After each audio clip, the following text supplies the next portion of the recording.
এক মন্ত্রী ছিল, সে সবসময় শুধু বলে যে আল্লাহ যা করে ভালোর জন্যই করে। তো একবার রাজামশাইয়ের একটা আঙ্গুল কেটে গেল, কোন একটা কাজ করতে গিয়ে আঙ্গুলটা কেটে গেল। ওই টাইমে মন্ত্রী গিয়ে বলে, রাজামশাই মন খারাপ করবেন না, ডোন্ট বি আপসেট, আল্লাহ যা করে ভালোর জন্যই করে। এবার রাজামশাই তো রেগে গেছে যে এতদিন একা একা বকবক করতে কিছু বলি নাই, আমার আঙ্গুল কেটে গেল, এখানে ভালোর কি আছে? আচ্ছা, মন্ত্রীকে এবার বলতেছে, তো আল্লাহ যা করে ভালোর জন্যই করে, তাই না? বলে হ্যাঁ। তো ঠিক আছে, যা, তোরে আজকে থেকে আমি জেলখানায় ঢুকিয়ে দিলাম।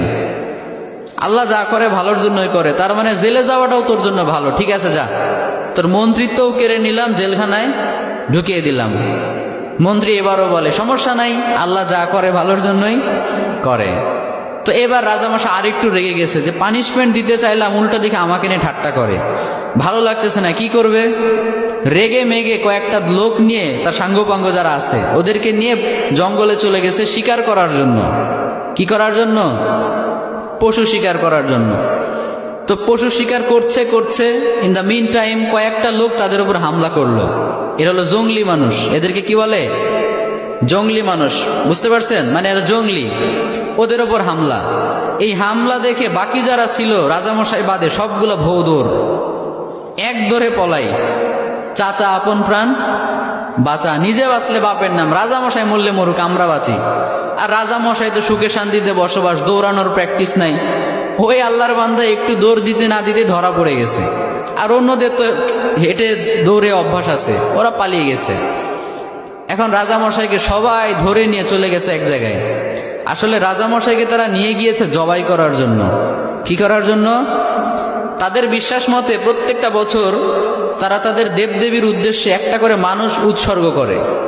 তাদের ধারণা হচ্ছে একটা করে মানুষ যদি আমরা প্রত্যেক বছর উৎসর্গ করি দেবদেবীদের জন্য, তাহলে পুরো বছরটা দেবদেবীরা আমাদেরকে সিকিউরিটি দিবে, নিরাপত্তা দিবে। তো ওই কারণে রাজামশাইকে নিয়ে গিয়েছে, শুয়ে দিয়েছে, জবাই করবে। এখন যেই না জবাই করতে যাবে, ইন দ্য মিন টাইম একজন চিৎকার করে উঠে বলে, স্টপ, থামো, একে দিয়ে হবে না। কেন, কি সমস্যা? বলে, খেয়াল করে দেখো, এর একটা আঙ্গুল কাটা। সুবহানাল্লাহ পড়বেন না? আমাদের দেবদেবীদের জন্য উৎসর্গ করতে গেলে একেবারে পারফেক্ট মানুষ লাগবে, যার কোনো খুঁত নাই, কোনো খাত নাই। এই লোকের তো একটা আঙ্গুল কাটা, একে দিয়ে আমাদের কাজ হবে না, ওকে ছেড়ে দাও। সুবহানাল্লাহ পড়েন। রাজামশাইকে ছেড়ে দিল। রাজামশাই খুশিতে এক দৌড়ে এসে জেলখানায় এসে মন্ত্রীকে বলে, মন্ত্রী মশাই, আপনি ঠিকই বলছিলেন, আল্লাহ যা করে ভালোর জন্যই করে। কিন্তু একটা জিনিস আমি এখনো বুঝলাম না, আমার আঙ্গুল কাটার কারণে না হয় আমি বেঁচে গেলাম, তার মানে আল্লাহ যা করে ভালোর জন্য করে, বুঝলাম। তা আপনাকে যে জেলখানায় দিলাম, এখানে আপনার কি ভালো, এটা তো বুঝলাম না। মন্ত্রী মশাই বলে, রাজামশাই এখনো বুঝেন নাই? আচ্ছা বলেন তো, আমি যদি আজকে জেলে না থেকে বাইরে থাকতাম, আপনি শিকার করতে কাকে নিতেন সাথে? বলে, তোমাকেই তো নিতাম। তো আমি যদি আপনার সাথে যেতাম আর আমাদের উপর যদি আক্রমণ হতো, আমি কি আপনাকে রেখে পালাতে পারতাম? আমি তো আপনাকে নিয়েই পালানোর চেষ্টা করতাম।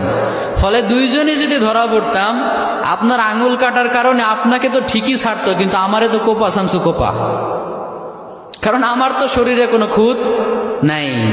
তার মানে আল্লাহ আমাকে কয়েক ঘন্টার জন্য জেলে ঢুকিয়ে চিরস্থায়ী মৃত্যুর হাত থেকে বাঁচিয়েছে। পড়েন সুবহানাল্লাহ। তাহলে এবারও বোঝা গেল যে আল্লাহ যা করে ভালোর জন্যই করে। তো এই জন্য আজকে থেকে আপনাদের সাথে যেটাই ঘটুক না কেন, মন খারাপ করা যাবে? মন খারাপ করবে না। যেটাই হোক সবসময় বলবেন আল্লাহ যা করে। সবাই বলেন, আল্লাহ যা করে